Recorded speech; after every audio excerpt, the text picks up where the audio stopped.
Hello, everyone. This is Ray Cipriano from Fort Worth, Texas, the home of the late, great Ben Hogan. And I play out of Rockwood Golf Course in Fort Worth.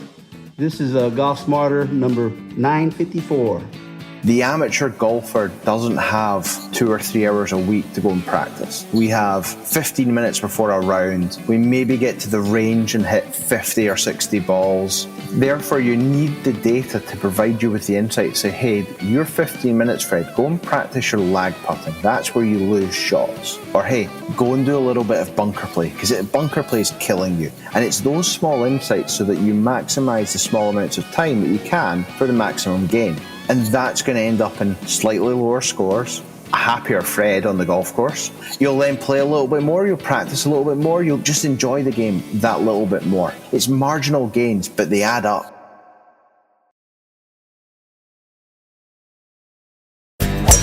Improve your performance with helpful data and metrics provided by ShotScope, featuring Gavin Dear. This is Golf Smarter, sharing stories, tips, and insights from great golf minds to help you lower your score and raise your golf IQ. Here's your host, Fred Green. Welcome back to the Golf Smarter podcast, Gavin. Thanks, Fred. Thanks for having me on again. Oh, yeah, I really enjoy talking to you because I love tech. And when I say tech in golf, I mean stuff with batteries, not necessarily golf equipment. Clubs and things like that. Some people mix up my kind of tech. And you're with ShotScope. We've had you on multiple times. And ShotScope is the real deal player in this space of rangefinders and now a new golf GPS watch, the V5, and the prolx, which is the rangefinder and GPS handheld. And I really am enjoying using them, and I want to talk about them all and get in some of the details, especially the software that's on the phone to allow you to track your game and where your trouble is and what you need to improve on. How's business? I hope things are as good as the product is. Business is good. We're growing really quickly, and for your listeners that haven't heard me before, we're based in Scotland, so we're second biggest in the UK market. The UK market differs from the US market in that it's a bit more watch-based. So the Garmin is the market leader here. We're number 2. Bushnell are number 3. But we're growing quickly in Europe, quickly in Australia, New Zealand, and then very quickly in the US. So we had some major rollouts with Dick's Sporting Goods, Golf Galaxy, PGA Superstore, and Golf Town in Canada. And they've really propelled us to grow and make me pretty busy, Yeah, exactly. Now, with Garmin and Bushnell, I think that you guys have offerings, not completely familiar with their products. You have offerings that they don't provide. Is that correct? Like the tags and because there's. Go ahead. Yeah, no, you're right. So, we do all of the traditional lineup of distance measuring devices. So your rangefinders, your handhelds. We do an app, and we do our watches. But within those products, we've got multiple offerings that provide shot tracking. And that kind of separates us from competitors. And they're shot tracking products with different levels of requirements from the golfer. So some are what we call manual, and they require tagging. And you're going to hold the end of your club, which has got our tag on it, to the device. And then we've got those that are automatic, which are more wearable based, and they'll do a lot of the heavy lifting for the golfer. So they're just playing the game.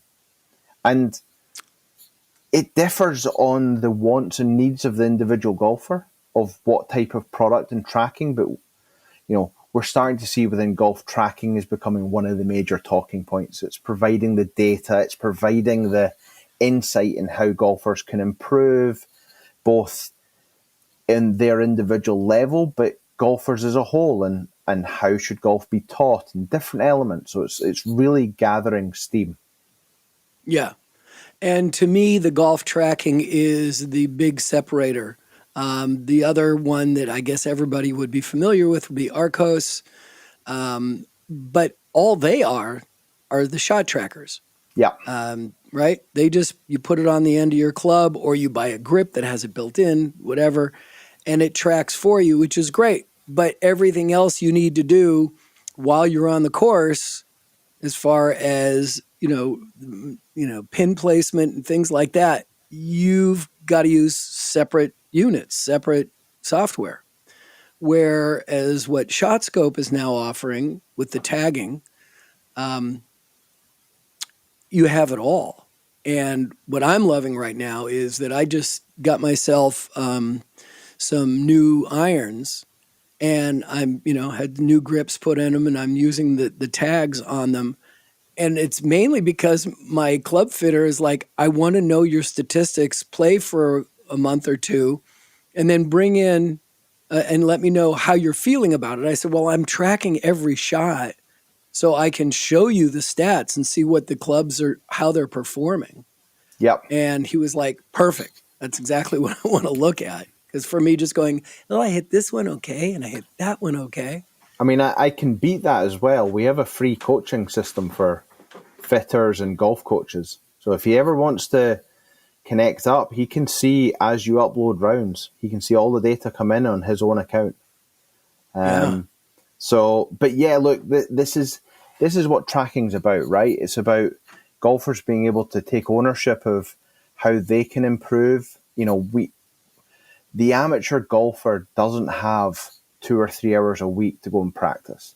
We have 15 minutes before a round. We maybe get to the range and hit 50 or 60 balls. Therefore, you need the data to provide you with the insight. Say, hey, you're 15 minutes, Fred. Go and practice your lag putting. That's where you lose shots. Or, hey, go and do a little bit of bunker play. We think you should get a lesson because bunker play is killing you. And it's those small insights so that you maximize the small amounts of time that you can for the maximum gain. And that's going to end up in slightly lower scores, a happier Fred on the golf course. And, you'll then play a little bit more. You'll practice a little bit more. You'll just enjoy the game that little bit more. And it's marginal gains, but they add up. Yeah, for people who just don't care about improvement, they just want to go out and play occasionally. You may not need all that information. But for anybody, and I'm guessing that's who's listening to podcasts about golf, who are interested in becoming a better golfer, and as we always promote, a better, smarter golfer, this is the kind of information that you can use in your off time. After your round, you go home, you have dinner, you're sitting there watching TV, you pull out your scorecard, you pull out the app, you compare them, you make sure everything is really in sync with one another, which you still have to do. Yep. You still have to make sure that everything is right because it doesn't always track. But it's pretty accurate and it's really informative. I really appreciate having this technology. Yeah, and there's elements as well. So, for listeners who are sitting there thinking, I should investigate this, we make the system simple. So you upload your rounds. And what I should say is the devices are GPS watches. So they're going to give you all the information you need on a golf course whilst they track in the background. So it's 2 products in one, which comes into the fore when you're off playing a scramble or you're going to go out and play 6 holes and you might not want to track. You're still getting value from the products, right? It's not, oh, well, I can't use this today. It's not going to be how I'm going to play. But when you upload the round, you're going to first of all see an overhead of all your holes that you've played, shot by shot. That's fascinating on itself. And then you can dig deeper. And it's not a case of you're going to get lost. It's the app's really simple in that to get to incredibly granular data, you're going to have to keep clicking. So you can go as deep as you want to go. You can stay really high level if you want to. We do huge amounts of tutorials and ebooks and information, but we also show you against your handicap benchmarking. So we can show you at a very high level, hey, short game, approach play, putting, you're losing shots here. You need to concentrate on putting.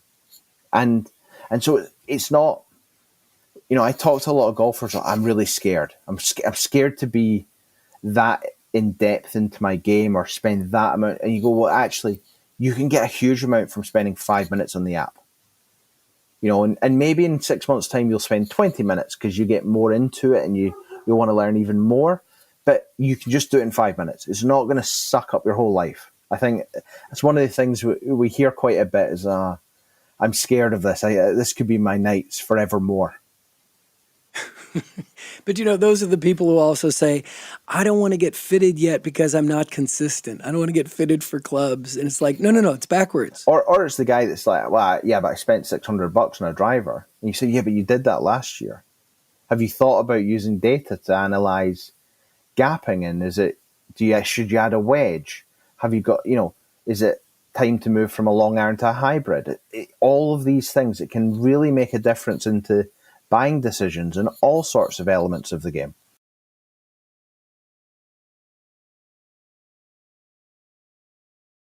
You mentioned just a moment ago about handicap benchmarking. Explain that. Yeah, so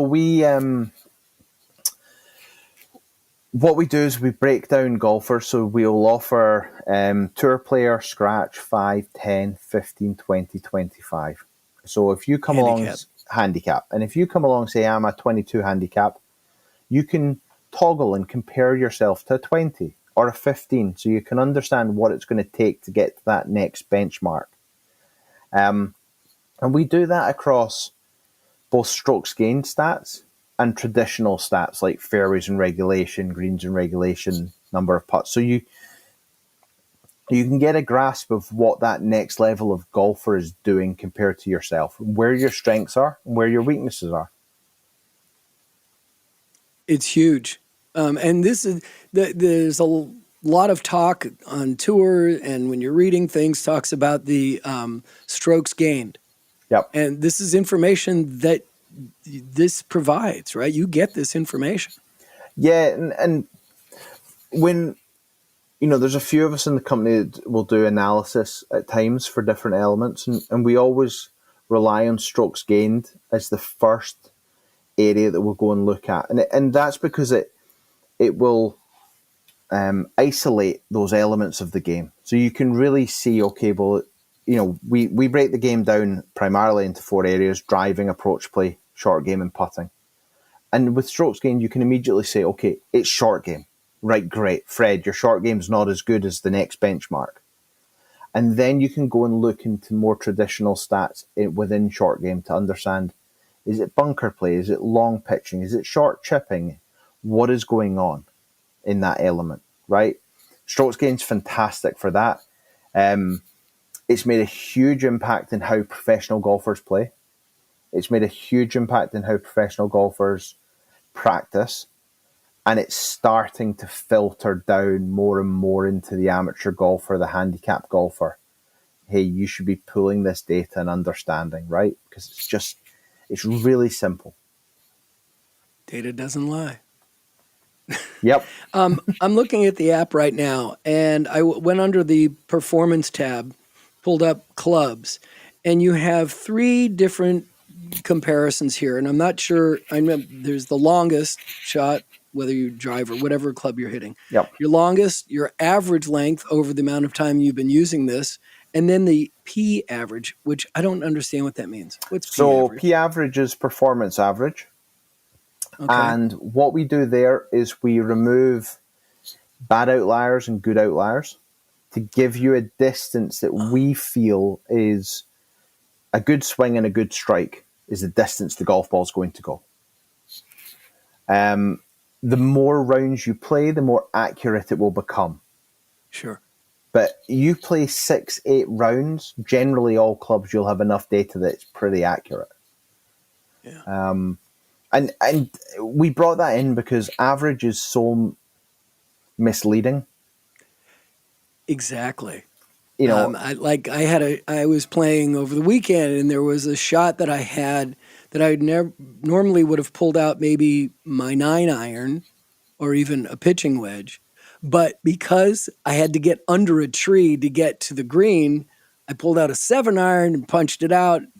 Luckily, it was like 118-yard shot or something, and it was perfect. And it rolled up and it left me a 12-foot putt, which was awesome.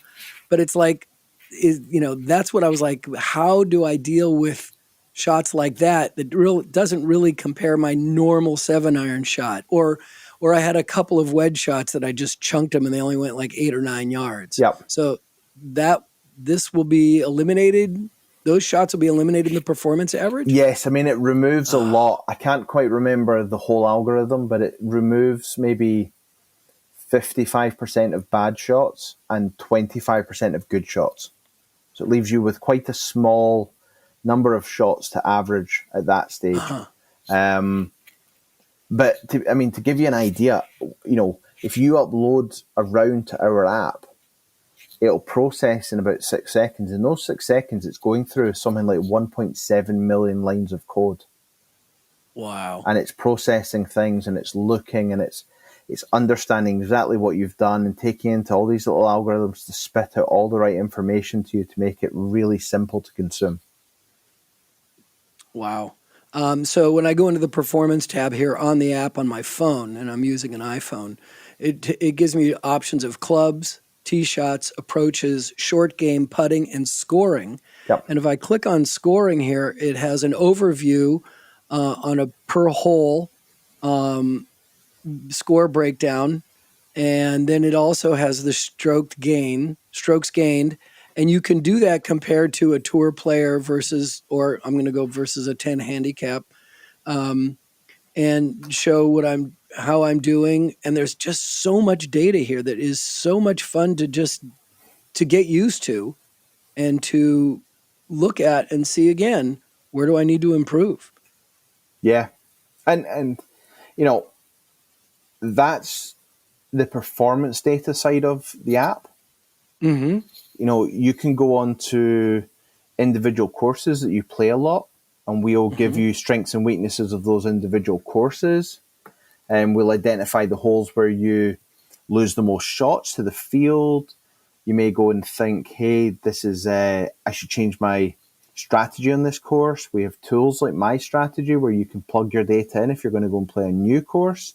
So you can understand, hey, what should I be hitting off the first hole?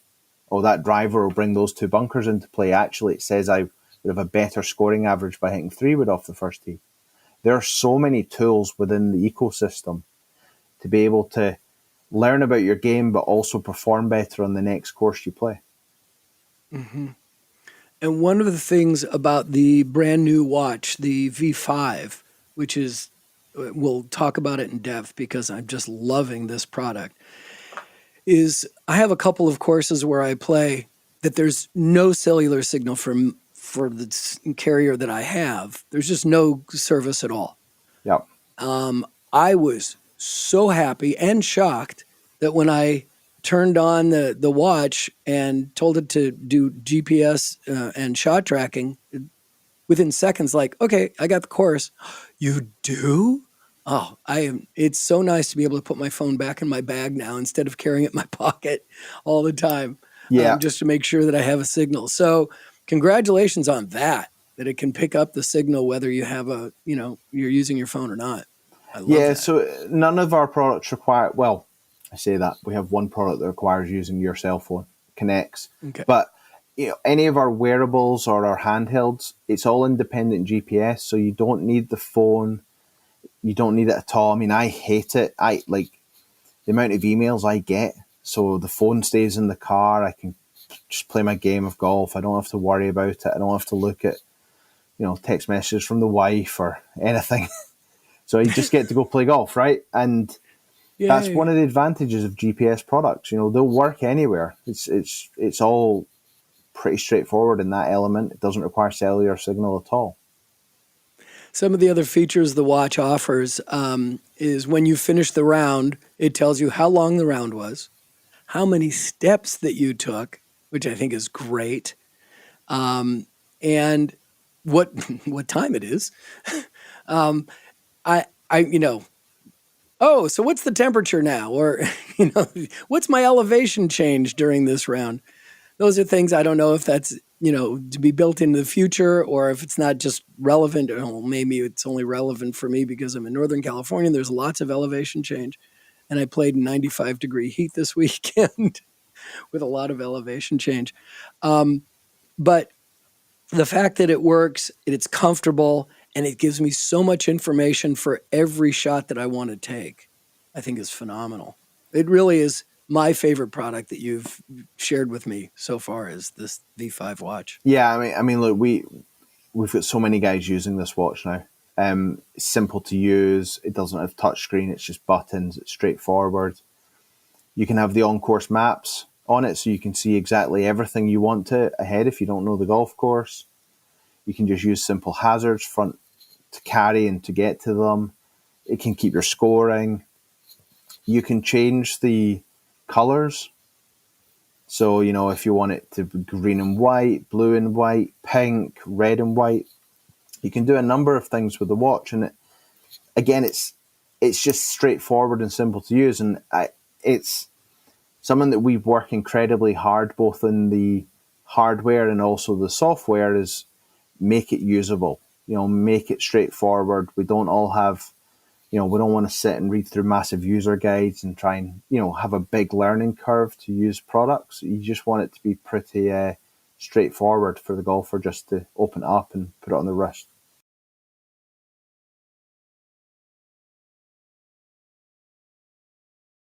Another thing about the watch that I'm madly in love with is that the battery life on it is really strong. I've tested how far can I go. I've gone 2 rounds. Yep. But on the second round, the little battery icon came up. I think, on the 14th hole of the second round, and the battery icon came up. So I'm like, okay, I'm not going to be tracking the shots. I'll just enter the score and see what happens. And it made it all the way through. And when I got home to charge it, it's like 0%. You're ready to go. You need to be charged. So that was amazing to me that I don't have to charge it every round, but I'm definitely getting in the habit of that. The charging cable, not a huge fan of the charging cable. Tell me that. It's tight. It's a little bit tight. It loosens off. And I find it to be loose. I mean, it falls out real easily. Right, okay. That's unusual. So normally it's a little bit tight and it loosens out. So one of the challenges, and we get this quite a bit, why don't you just have a USB-C port on your watch, right? Well, it's not waterproof. Oh. So everything done with the charging is to make sure that it's waterproof, because it's got a direct line into the electronics in the battery. And even though it's on the underside of the watch, you've got sweat. Yep. So the watch is fully waterproof. It's fully tight because of that charging. And that's one of the challenges you have, right? So what I would say is it may fall out occasionally. It may be tight. We don't get guys that can't charge their watch. It always works. We've replaced a couple of cables, but again, that's where our support team will step in, and not a problem. We'll get you a new cable, etc. But that's the main reason. And we get that a lot. Why don't you use USB-C? It'd be much easier. It's generic. Yeah, but it's not waterproof. And when you build products in Scotland, that is the first thing you look at. And the straps are interchangeable. You can, you have to supply the straps. Yes. So it's not like you can go out and buy a new strap. So the reason that it's automatic is that if you imagine going to a hotel room key, or your hotel room, and you've got the room key, and you tap it against it. It uses NFC technology. Well, our strap has got an antenna inside it, and it actually expands NFC to about 10 centimeters, so that when you're standing over the ball, the strap can interact with the tag without you touching it, without you doing anything. To do tracking, you have to use a ShotScope strap because it has this antenna inside it. The straps are interchangeable, They can be screwed out. We've got a variety of different colors available.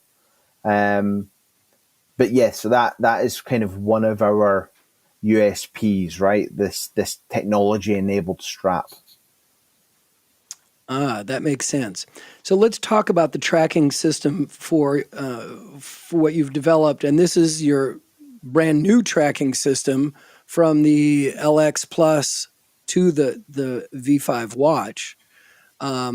Arcos is very good about, you just know which club, it just knows which club you're going to do. When I was using the LX Plus, I would frequently forget to tap Yeah. the GPS unit to the club and was like, oh, darn it. Now I have to go back to where I was standing. I took 45 steps. I got to go back or run back or just like, forget it. I'll fill it in later. The tags for the V5 for the watch, it works a lot of the time, but not all of the time. And sometimes I'm really surprised that like, oh, okay, it got that one. And why didn't it get this one? But then I have to like take out the club and hold it right up to the watch, tap, tap, tap. It's like, why is it not, accepting it every time? Is that because of the tags that I'm using, or is there something I'm doing wrong that it should accept? So generally, I would say at this point, I would normally be able to pull up some of your rounds. So I can access into your back end rounds and look at some of the data collection. So we look for examples. And our support team are brilliant at doing that and analyzing and working out, okay, look, it could be this, right? Oh, wow. We normally miss, it depends on the golfer, maybe a shot a round. So if it's any more than that. Now, one of the interesting sides is that if you're playing on hilly golf courses, and this is quite technical and difficult to do on a podcast, but if you're standing normally on a flat lie, the watch is in range of the tag. Mm-hmm. If you're on a side hill lie where the ball's really above your feet, have a look at what happens to the end of the shaft and the tag compared to your wrist. So you end up with a bigger area between this, and it might pop out of the range of the watch. That could be one reason. We used to encounter that a little bit. We've combated it a little bit. It's interesting. I mean, the tag reader. So for those listening, we show the tag that's been read last on the watch. Yes, right. I love that. It's like, oh, okay, I missed it. I have to go back. That is 99% right. It doesn't mean that other shots weren't calculated. If you're missing pitches around the green, again, that could be because you're gripping down a lot. So again, the watch falls out of the tag. We asked the golfer to input the number of putts with pin collect, but that includes shots with the putter from off the green. Mm-hmm. So sometimes golfers go, I didn't realize that. We'll worry about if it's called a putt or it's a short game shot afterwards, but just tell us the number of times you've hit the putter. So that's a way that somebody can miss a few shots. So there's a number of different elements that we can always look at. And it's amazing how much our guys can pull out of the data that's collected and sort of analyze it and say, okay, Fred, I think here, here, and here. I would love for you to. I'd love for you to check on, you guys to look at what's going on with mine, and because I'll do a follow up on that afterwards on a different show. But I found that the driver is the one that's most consistent of doing the automatic tagging. Irons and my 3-wood doesn't always. It's pretty inconsistent. Surprised. But it's still, to me, worth using because of all the other elements that the watch provides for me. And I've also noticed, am I right about this, from the previous tags that you had to do manual on the LX Plus to the automatic tags on the V5, the tags are a little denser, a little thicker, aren't they? Yep. Yeah. So we the reason they're a little bit thicker, and we're talking like 3 mil. Yeah, So I mean, it's not. big, is there's a No, I was holding them up against each other. Not that I noticed it on there's my. a little bit of a curve on the underneath, and that's to cater for sort of domed grips, which are becoming slightly more common. Mm-hmm. It just provides a better fit, effectively. Yeah. And the other thing that I'm concerned about, I've already lost one tag. They seem to come loose. And so now I've gotten into another habit of after every shot is screw them in a little tighter, screw them in again, screw it in. And I have brand new grips and I lost a 5-iron tag. So I had to use, so I used my 4-iron tag. So every time I tap my 5-iron to my watch, it comes up as 4-iron. It's like, okay, that's right. I put the 4-iron tag. That's why. So these are just my gripes. Yep. I just have, I'm lucky to have the platform to be able to have this conversation with you. I'm not complaining about it. I'm just giving you my observations on what's happened with me so far with this thing. But it is definitely a game changer for me. On these tags, the way that you can automatically do it, it really helps a lot. Yeah, no, absolutely. And look, it's one of the challenges with data collection. There isn't a totally perfect solution that is absolutely foolproof. Well, there is one. Yet. There is one, but it's on the PGA Tour. It takes 400 volunteers, 3 trucks. It's amazing how they don't ever lose balls because there's nobody. It's unlikely to be at your local golf course at any time soon. So, right. Look, there are definitely challenges. And when you're talking about battery life of the product, we're running this NFC technology through the antenna.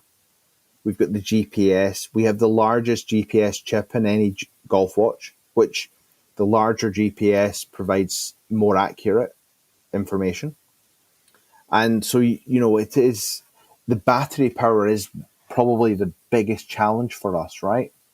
Sure. Because you're dealing with all these heavy consumption components. So you're trying to manage that. So to get out to 2 and a bit rounds, it varies massively dependent on golfer. Battery life, you would see 2 rounds would be about 90-95% for golfers. It depends on the golfer. It depends on how many practice swings they take, how many shots they take, how they play. It can be more intensive. I know some golfers that can do 3 rounds. So again, they're probably playing a bit quicker, 3 hours 45 maybe. They're maybe rounding 75 shots, but they don't have many practice swings. It's just, that's the variation that we're kind of playing with at times, right? It's not a exact science. Yeah. So what is your suggestion as far as the tags coming loose on my grips? Is it something that I'm doing wrong? Because it doesn't screw until it stops. It gets to a point and it just keeps going round and round and round and round. Yeah. Okay. What type of grips do you have? There's a question. Win grips? I was going to say, don't say black ones. Yeah. Win black grips. Okay, win black grips. I mean, I'll go and speak to the support team. I don't hear that very often coming back. Oh, interesting. But I've saved a couple by, I'm glad I paid attention to that because I'm about to lose this one too. Yeah. Like I said, I lost one from the 5-iron already. So, and I think I've done 6 rounds with them. Okay. Since I got them. Yeah. Yeah. Okay. I'll double check that and come back to you because I haven't heard a lot. Certainly. Yeah. I'm trying to think. I mean, I don't play enough golf that it would ever encounter into my game, but well, you have little kids at home. That's exactly. Why. But and you got a job. I'll speak to the guys and find out if that's common and what they do to combat it.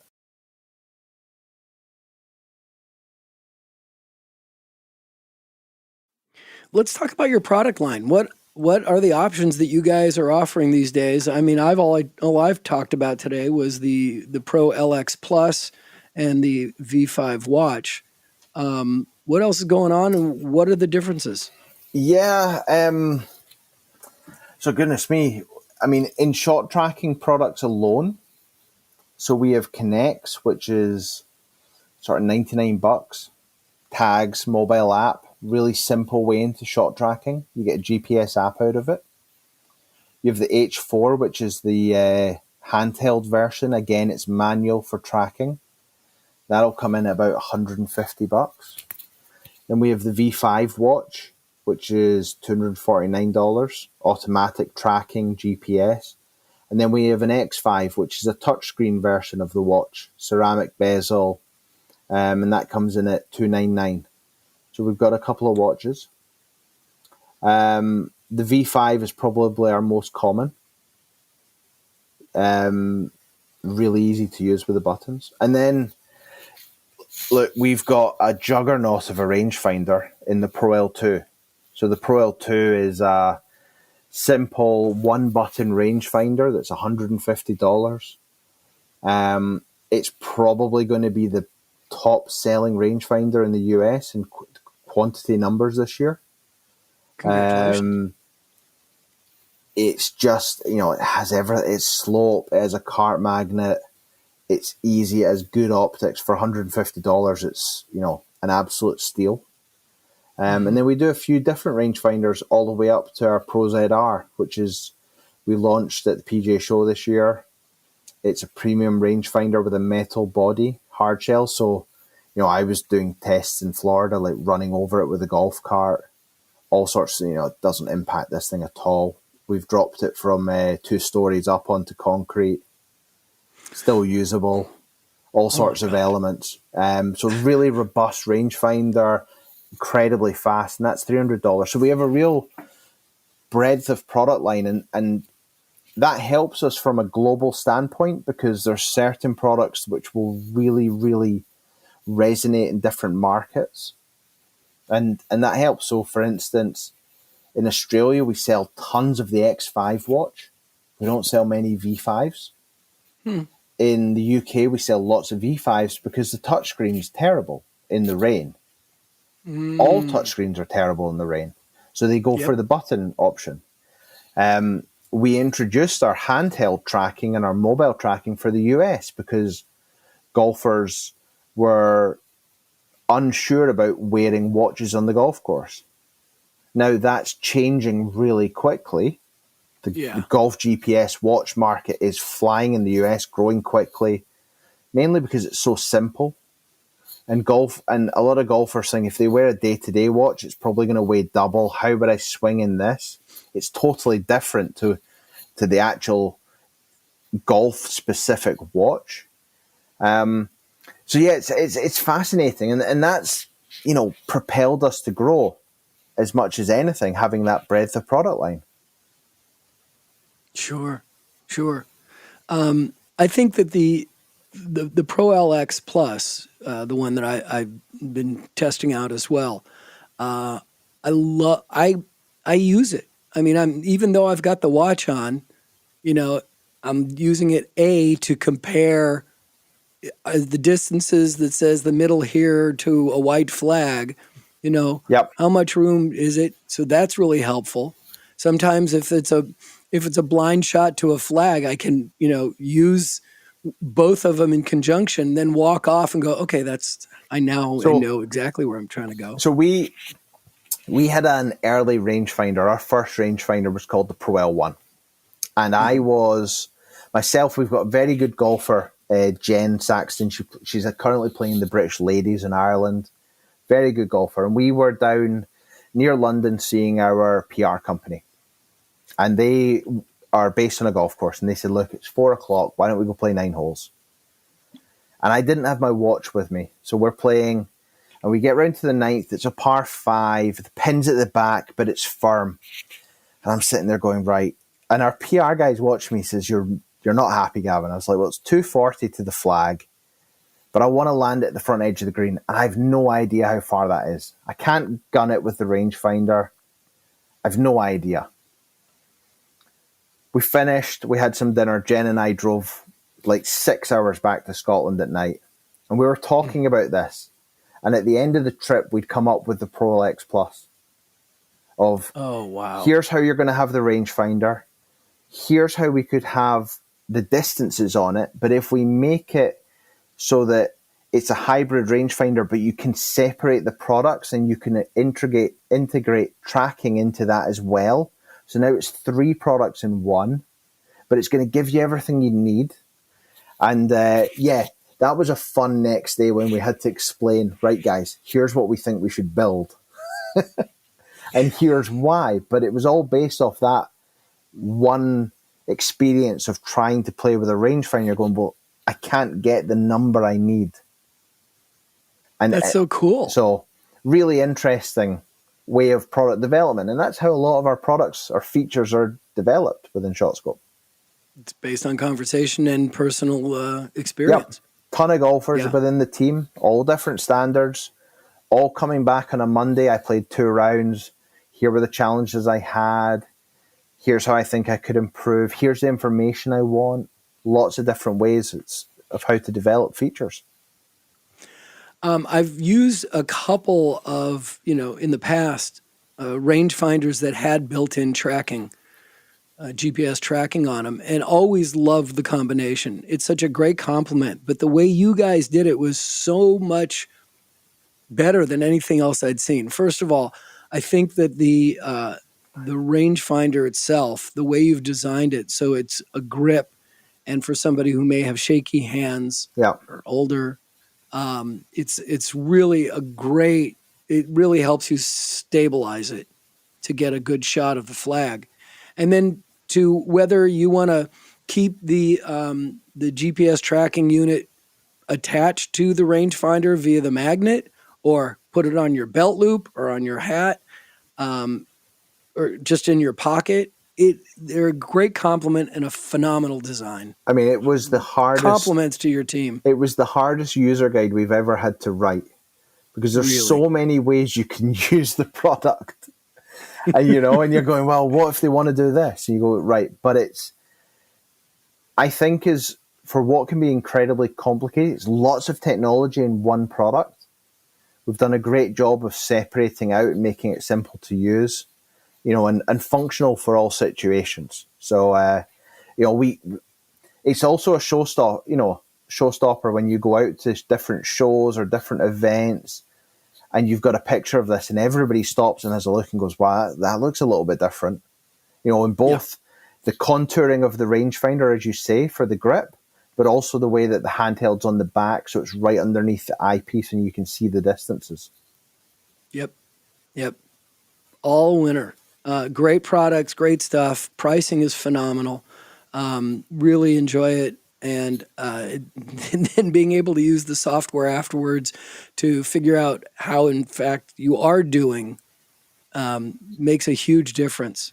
But you still need to keep your scorecard. Keep score if you want to really pay attention to what's going on, so that you can compare and go, wait a minute, I didn't bogey that hole. Yep. Right? So, but again, it's shotscope.com. Shotscope.com, yeah. We've got all the information. And I would say, look, there's 2 sides of this. You can go on and have a look at the products, etc. But we've got tons of information. So if you're interested in just learning a bit more about how data can impact your game, you can go on and pull some of our ebooks. It's all free. You can go start learning and use some of the things that we've learned in your game without even having some of our products, right? And no subscription service needed. No subscriptions for any of our products. And we launch new features all the time, whether it be to the products or in the software system. We've got a pipeline, so there's lots of value add. But yeah, we're not going to ding you for subscriptions at all. No. Well, Gavin, I really appreciate you being a friend of Golf Smarter and allowing me to be critical of your products, Absolutely. But still appreciative of how much they can help every golfer. I really, really do enjoy it. Thanks so much for coming back on. No, I always enjoy it. And look, we love feedback, right? Because that's what inspires the next level of innovation, the next level of information, right? So it doesn't matter whether you're on a podcast, whether you're playing 6 rounds or you played 300 rounds with our products. We want feedback, so we go out actively looking for that. Thanks to this week's Golf Smarter ambassadors, Ray Cipriano of Fort Worth, Texas, who recorded his show opening on his phone. Now, I say ambassadors because I made a mistake on this one by sending the same instructions to 2 different listeners who were writing in to get Tony Manzoni's video of the Lost Fundamentals. So, since I don't want to shortchange Richard Alberti of Coral Gables, Florida, let's hear from him too. Hi, this is Richard Alberti from Coral Gables, Florida. The course that I play frequently is the Biltmore Golf Course. This is Golf Smarter number 954. Now, if you'd like to become a Golf Smarter ambassador and introduce a future episode, I'll make sure that you are the only one to intro a specific show number. And when you do, you'll have a choice of 3 great gifts. All you need to do to get your free gift is write to golfsmarterpodcast@gmail.com, and I'll get back to you with some very simple instructions on what to say, where you're from, where you play, and what episode it is. If you have any questions, comments, or suggestions for upcoming episodes, please write to golfsmarterpodcast@gmail.com or click on the Hey Fred button when you visit golfsmarter.com.